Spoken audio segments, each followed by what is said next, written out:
Hello everyone, I am back once again with another Transformers video review.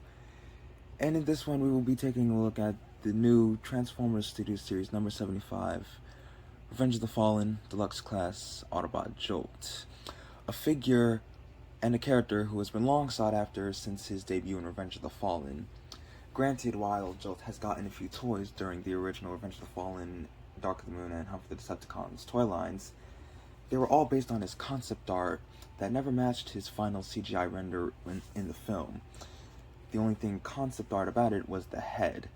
His final used head, as seen on the package art and another render, shows a less spiky head, as Jolt's concept art head had a couple of spikes sticking out, but in the movie he didn't have those. As seen on the render of the box, we'll take a quick look at the packaging. Autobot symbol, Jolt Studio Series, he's number 75 in the line, from Revenge of the Fallen. Transformers text and Generations logo right here. On the side you have a pullback image of Jolt with his whips. The front shows the pullback image in a shorter frame, and the side shows Studio Series number 75 and an up-close image of his face. He's a deluxe class, as seen in multiple languages. On the bottom, shit no one cares about. Big screen inspired, obviously from Revenge of the Fallen. Pyramid Desert Battle, although we will talk about the backdrop soon enough. He is an officially licensed product by GM, a Chevrolet Volt, transforms in 23 steps, and a very brief bio. When Jolt uses his electro whips to link his Autobot leader with parts from Jetfire, Optimus Prime takes to the skies as Jet Power Optimus, which was basically Jolt's purpose in the Revenge of the Fallen movie, as Jolt was not just an interesting character, but at the same time a forgettable one. As if you do okay, for those of you that have not seen Revenge of the Fallen or do not know the character of Jolt, consider doing some research on the background of this character and why he was both interesting yet forgettable at the same time, as he had little screen time in the movie. In fact, if you look up all of his scenes, they're less than a minute. So, and there you have that. Now, taking a look at the instructions, they're pretty much the same, although Jolt. Now, for those of you unaware, Hasbro decided to bring in the 1986 Transformers movie into Studio Series, as evident by Jolt's other wavemate being the Sharkticon Gnaw, based on his appearance from the 86 movie. And speaking of which, I do have a character from Studio Series 86 that I will also be reviewing very shortly. His other wavemate being fellow Revenge of the Fallen cast member Bumblebee, who's released as number 74 in the line.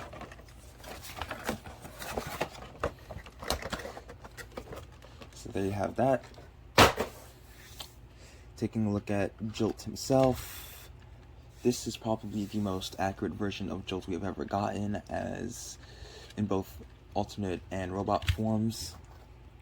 Let's take a closer look at the details. Nice Chevrolet logo in the front here. The front lights are picked out in silver and chrome, with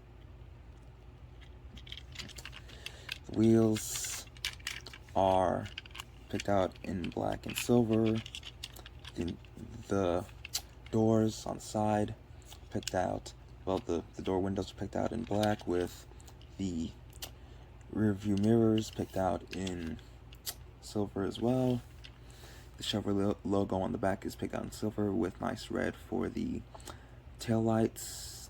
Obviously you have a lot of robot mode kibble hanging from the underside, but it cleans up very nicely. The only thing that's visible would be the obvious hands, well, claws. He does roll, which is to be expected. obviously he does have weapon storage for his whips, and I will touch base upon these when we get into robot mode. So there you have that. Now for comparison, even though I don't have a lot of Revenge of the Fallen characters, as most of them just so happen to be the Constructicons, I will bring in some other car characters that I have. So here he is with SS Barricade, who wasn't in Revenge of the Fallen but was slated to appear. The comparison between a Chevy Volt and Barricade's Ford Mustang Saloon alternate form. Oh, wait.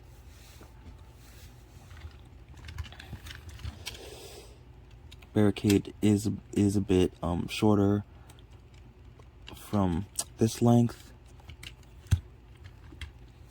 There you have that.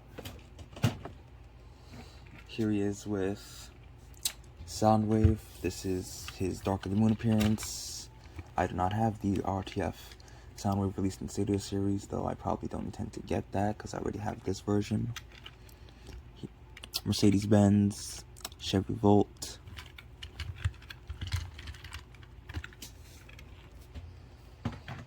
Here he is with fellow Autobot cast members, RC, Chromia, and Elita 1.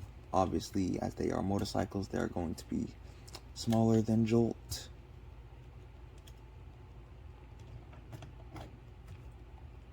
So there you have that. And for one final comparison, here he is with Mixmaster, which is now obviously this is to be expected between a Max cement mixer and a Chevrolet Volt. So there you have that. One thing that they missed, which is a minor thing, is that they didn't put the actual Volt name on the back or the front or even the sides. So that was something they missed. They could have easily put Volt right here on where the license plate would be, even though it's not painted, or on this below the Chevy insignia, but it's not too bad. Transformation for 23 steps is kind of straightforward.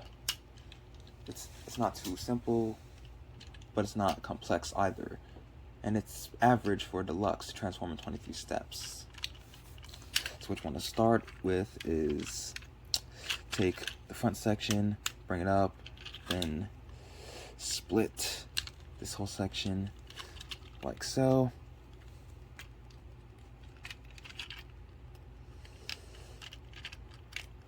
And then what you want to do is take what will become his robot mode feet by untabbing the panels on the sides here like so.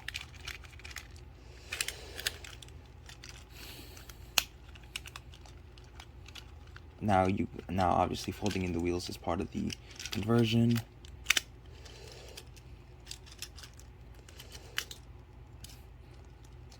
Then extend the legs like so, fold down the side panels like so, fold out the robot mode feet, then the wheels will fold in like so on this hinge. So they can seal like that. Then what you want to do is come back here, split this entire section back here. These will move on a ball joint, extend what will become the arms by untabbing this from that. Then take this section, then just untab it from this panel right here, rotate it like so. Obviously the same from before, the other side. Take this section, tap it from there. Then what you want to do is take this whole section back here, fold it up like so, then split this, what was his hood, his car mode hood, split it from there, rotate on this pin hinge joint.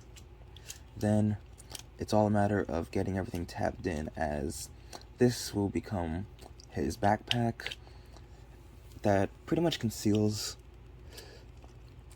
Then this will just fold in like so, bring down the head, and there you have it. Here we have Studio Series Jolt in his robot mode.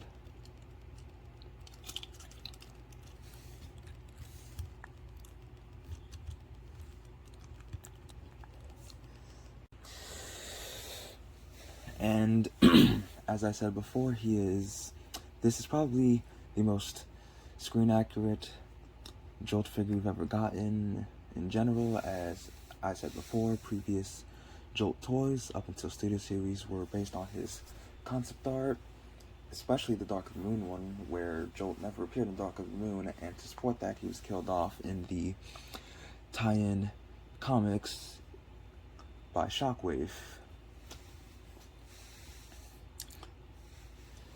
Taking a closer look at the figure, he is painted and cast out of blue, gunmetal, silver, and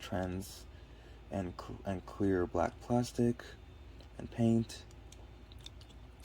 Head crest is painted in blue, with the rest of his head being cast in gunmetal gray and silver with blue for the eyes.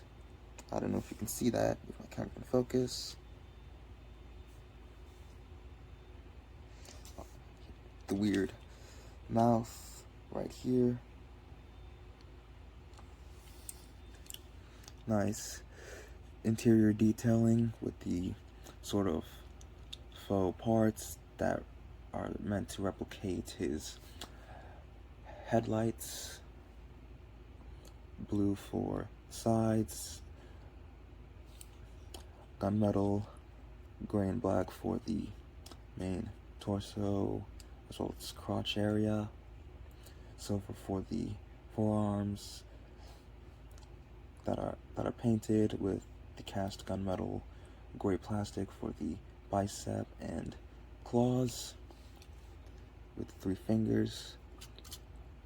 Legs, the thighs are cast in both silver paint and clear black plastic, gunmetal for the knees, blue for the feet and shins, well, the silver in the shins. Backpack cleans up very nicely, better than some of the previous figures, which obviously had a backpack. Articulation wise, head can look left and right, can look up, can't really look down due to the ball joint and collar piece it's on, which is also painted in silver. At least he can look left and right and up. Can't do the full 360 as the ball joint and the collar piece limits that. Same with the legs and arms. Arms can move up on the ball joint, can move back. Can't really do the full 360 unless you have to move the panel out the way. I mean, it is doable as long as it doesn't break. I mean, like I said, it's doable, but I wouldn't recommend doing it unless you're willing to break it, which hopefully you're not. Excuse me. Rotation at the bicep on a swivel joint, well past 90 degrees of bend, so a good deep elbow joint. No wrist rotation, unfortunately, due to how he transforms. Waist rotation and a fake ab crunch due to the transformation. You can do the full 360 at the waist, which isn't even meant for transformation, as you saw, but it is there, and it's optional if you want it. Legs kick forward this far, bend at the knee, that can go far like this, back like this, rotation at this weird swivel joint on what would be a shin below the knee. Feet can go fold in like this due to transformation. They can't pivot forward like that. If you move the panels out the way, they can kick back like so, or, and this is optional, and it's a good thing that Hasbro and Takara were able to do this. You can remove the whole panel to give him a much better and much cleaner look. So there you have that. I will leave one off to show that it looks much cleaner and better like that, and that you get better movement out of the legs and the waist.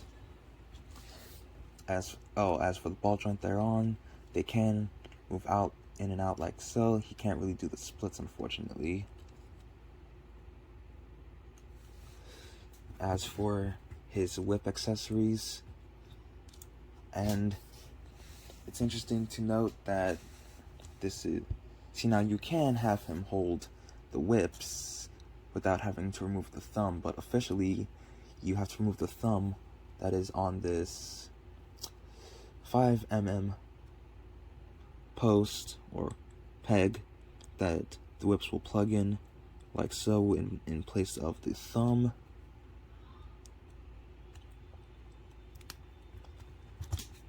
Now, the same place where you stored the whips, you can put the thumb on like so.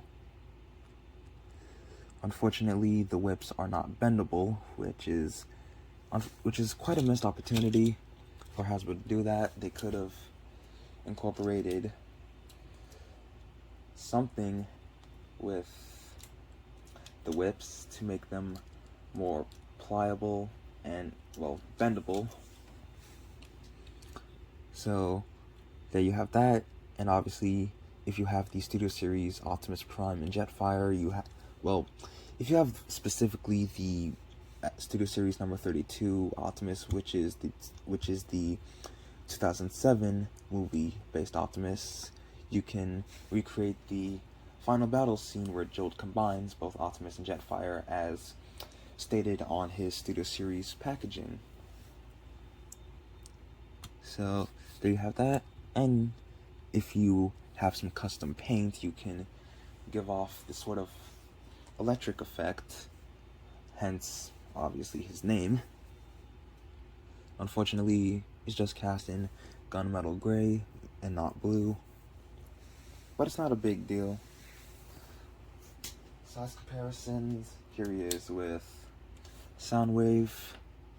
This is obviously his Dark of the Moon appearance, not his Revenge of the Fallen appearance. Here he is with Barricade.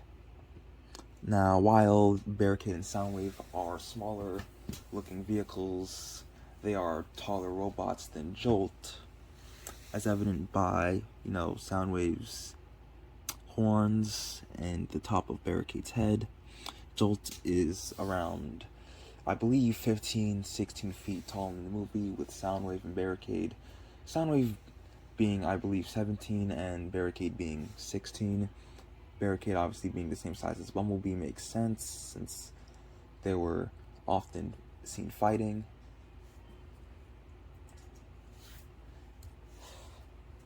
Here he is with Mixmaster, obviously a Voyager, so he's gonna be taller than Jolt. And another fellow Revenge of the Fallen cast member, the Autobot sisters this time.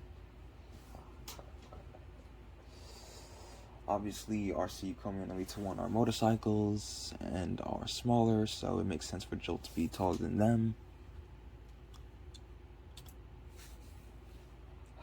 And Chromium cannot stand, unfortunately. So, there you have that. And Jolt cannot stand, unfortunate. And Jolt really likes falling over because the lack of an ankle tilt kind of leaves much to be desired, but if you leave the wheels where they were and not go by the official transformation, you can have him stand like this, though it doesn't help that with the wheels like that, he will most likely fall regardless. Now I want to touch base on the backdrop that he comes with. The backdrop that Jolt comes with is a reuse from the backdrop that comes with the Studio Series wreckers. Leadfoot, Roadbuster, and Topspin all come with the same Chicago battle backdrop that Jolt apparently comes with. Jolt never appeared in Dark of the Moon, as evident by his death in the tie-in comics. It does have Studio Series number 75, Autobot insignia, Generations logo, Transformers text on the side, but this is obviously the final battle of Chicago and not the Pyramid Desert battle from Revenge of the Fallen, which obviously was advertised on Jolt's packaging. Bringing that in, obviously it says Pyramid Desert battle. This backdrop is the only complaint I have with Jolt. Well, in terms of the backdrop it comes with, Jolt is not really a meh figure. He's better than some of the previous Jolt figures that have come before, despite the lack of paint for the whips, no ankle tilt for the feet, head having limited articulation, but overall he's a pretty decent figure, even if the backdrop it comes with is just a reuse of the backdrop that came with the Studio Series wreckers. And to prove that Jolt is literally edited over Studio Series Leadfoot with the obvious number 68, as Leadfoot was released as the 68th figure in the line. So, I mean, and it doesn't help that they just replaced Dark of the Moon with the Revenge of the Fallen text. I mean, you can still put Jolt on the backdrop and have him pretend he wasn't Dark of the Moon, despite the fact that he had died in the time comics of said movie. So overall, is he worth getting? If you don't have any of the previous Jolt figures, or you do have a Jolt that you want to replace, then this figure of Jolt is one to get. He wasn't revealed, he was leaked prior to Hasbro making any official reveal, but overall, even if he wasn't officially revealed, as he was eventually found on store shelves a few months after his leaks, Jolt is probably one of the highlights of Studio Series in terms of a character who had little screen time and was pretty forgettable. You know, for a character who was pretty forgettable, Jolt's legacy was able to live on in the comics and toy lines. So overall, do I recommend him? Yes. He's not a 10 out of 10. He's more of the, to me, I give him and I recommend him if you don't have a Jolt, or if you want to replace your old Jolt figures with a much better version, then this is one to get. So with all that being said, there you have it, guys. There is my review for the Transformers Studio Series Revenge of the Fallen Deluxe Class number 75 Autobot Jolt. I will see you all in the next one. Sir! Spotted, sir! Jolt! Electrify! Transmit those afterburners!